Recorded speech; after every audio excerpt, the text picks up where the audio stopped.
Tonight I'll be staying at the Shadow Play by Peppers Hotel in the South Bank in Melbourne.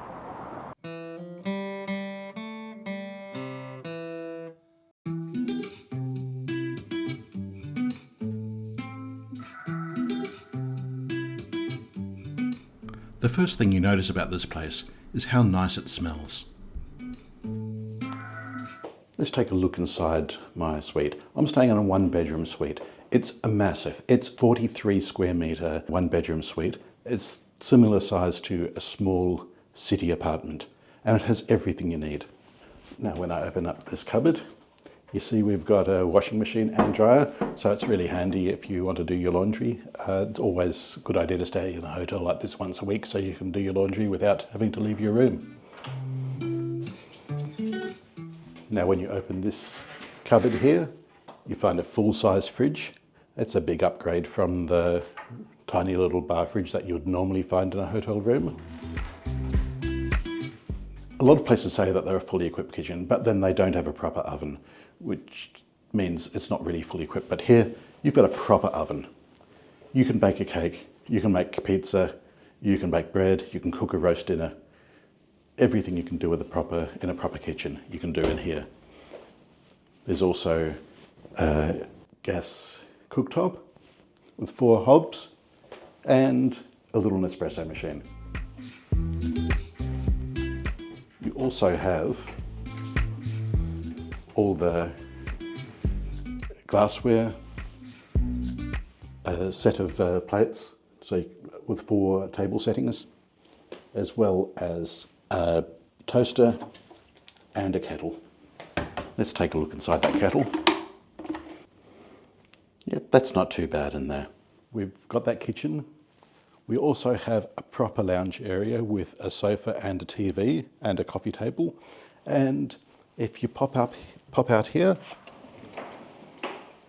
there's even a balcony. Well, it's not really a balcony, it's fully enclosed, but it is a semi-outdoor space, more of a conservatory or a winter garden than a balcony. But it is nice having that extra space. You can open the windows, get a bit of fresh air. And there's also a big dining table. Now, one thing this room doesn't have, it does not have a proper work desk. Now, you can use this dining table to work from, but there is a problem here. There's no power points near the work desk, which means you've got to be fully charged or have an extension cord with you. Yeah, this room is not that well designed in the sense that there aren't that many power points, and the power points that there are in the room are not in places where you want them. There's no power points near the dining table, which is really the only place where you can set up a computer and get any work done. We do have 2 power points in the kitchen.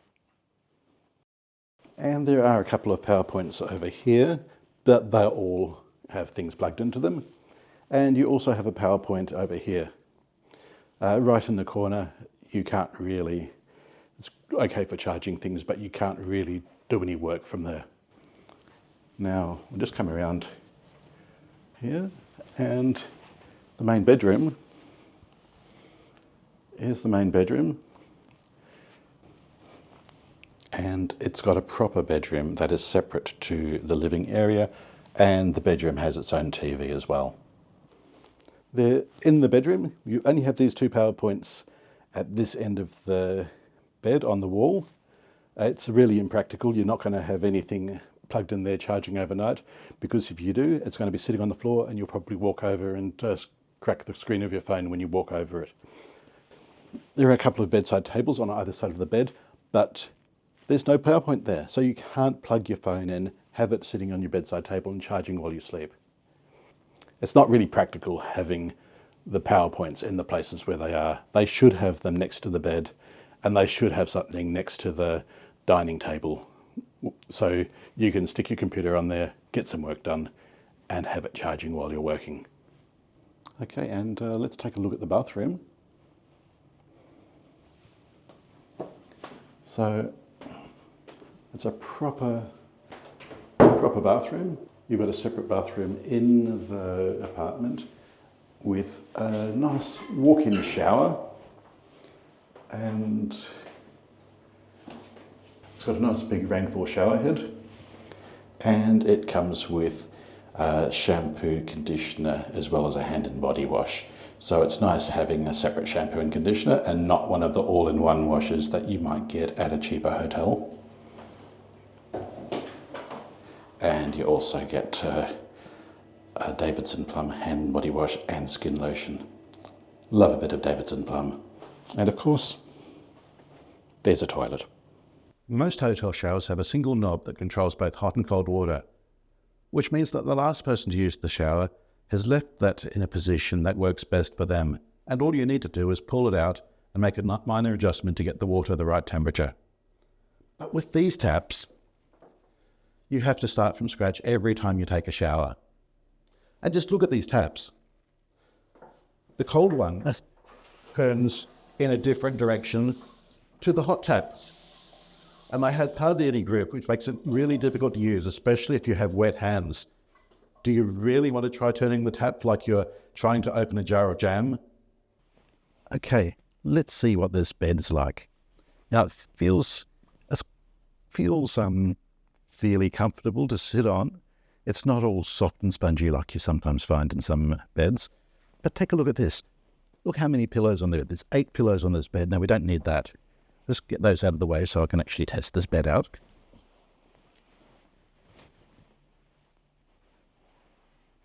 Okay, so it seems like a fairly comfortable bed. A little bit firmer than some other hotel mattresses, but certainly feels pretty comfortable.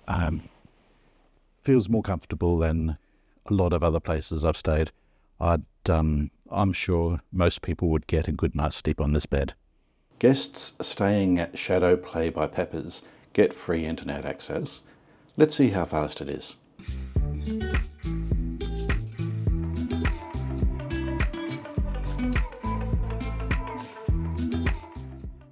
Okay, so that's pretty fast Wi-Fi. The hotel has a swimming pool on the 9th floor. It's not the biggest swimming pool, but it does have a brilliant view of the city centre.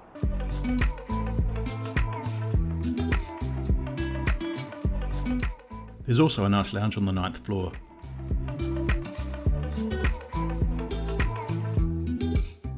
The hotel's Edward and Wine Bar has excellent food and a great atmosphere.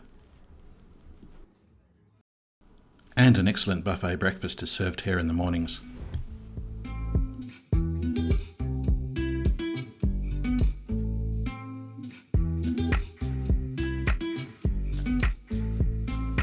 If this hotel was a biscuit, what biscuit would it be? If Shadow Play by Peppers was a biscuit, it would be an Arnott's mint slice. Like this hotel, you're greeted by a distinctive scent when you open a pack of Arnott's mint slices. And you also get that initial dark brown colour scheme. And when you brighten to a mint slice, you get that refreshing white centre that contrasts with the chocolate coating. Just like how the bright modern decor inside your room contrasts with the dark wood in the reception area and wine bar.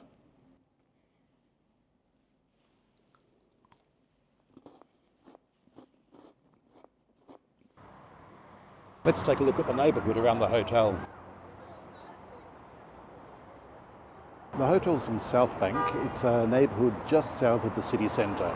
It's quite a densely populated area, and the main attraction of South Bank is the promenade along the riverfront. But let's take a look in the other direction.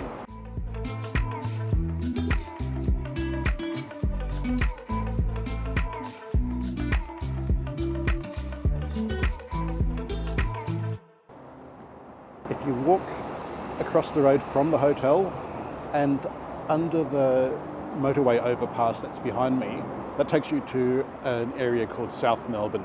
That's a part of Melbourne that's really underrated, and a lot of people staying in this hotel don't even think about going there. They just head to the South Bank promenade and then across the river into the city centre. But it's well worth taking a 5-minute walk down this way. It's a neighbourhood that doesn't really get many tourists, and there's lots of places to eat and drink there.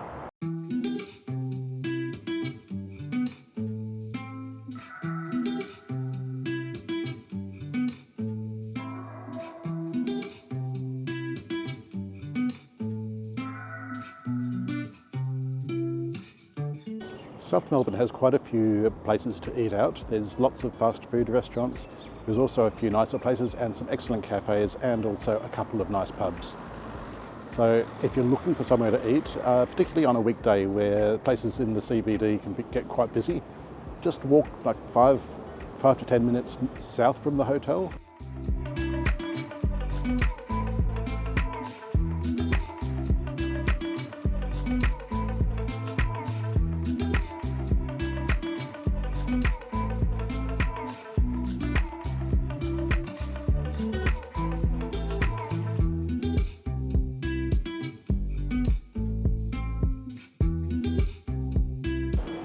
South Melbourne's big draw card is the South Melbourne Market.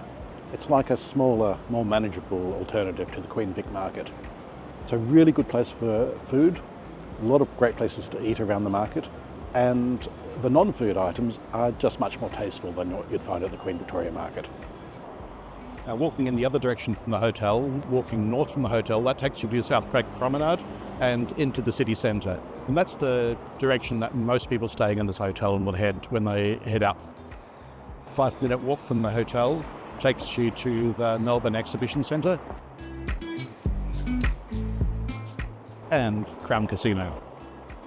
The big attraction of staying in South Bank is that you have easy access to the South Bank Promenade. This is just a 5-minute walk from the hotel. It's a really nice waterfront promenade where you can walk alongside the riverfront. And from here, you have access to some really good restaurants if you're looking for a nice night out. And just across the river,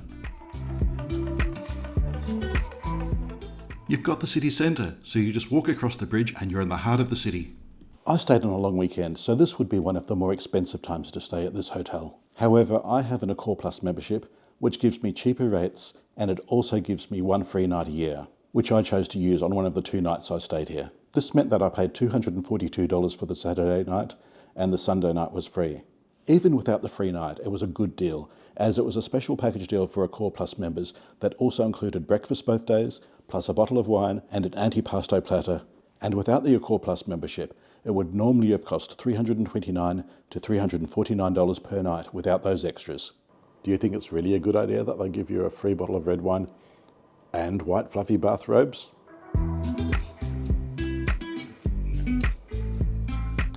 Shadow Play by Peppers is a nice spot to stay, but it's not perfect. To start off with, this hotel simply smells nice. It smells nice as soon as you enter the building, and then there's a different scent when you enter your room. It's one of the nicest smelling hotels I've ever stayed at. However, there are a few design flaws, like the locations of the PowerPoints, that are just not as practical as they should be. And the taps in the showers are simply not as user-friendly as taps in most other hotel showers. The public areas are really nice though. The Edwin Wine Bar has a great atmosphere and the food is excellent. I'd even go as far as saying that it is one of the best restaurants of any Accor hotel in Melbourne. It's not quite up to the standard of number 35 at the Sofitel, but I'd say it's on par with Miss Me at the Mervynpick. The location is great too. While it's not right in the city centre, it is within easy walking distance to the centre of Melbourne, and it's less than a 10-minute walk to South Bank Promenade, and only 5 minutes to the shops, cafes, bars and restaurants of South Melbourne. It's well worth considering next time you're visiting Melbourne, but pack an extension cord if you want to get any work done.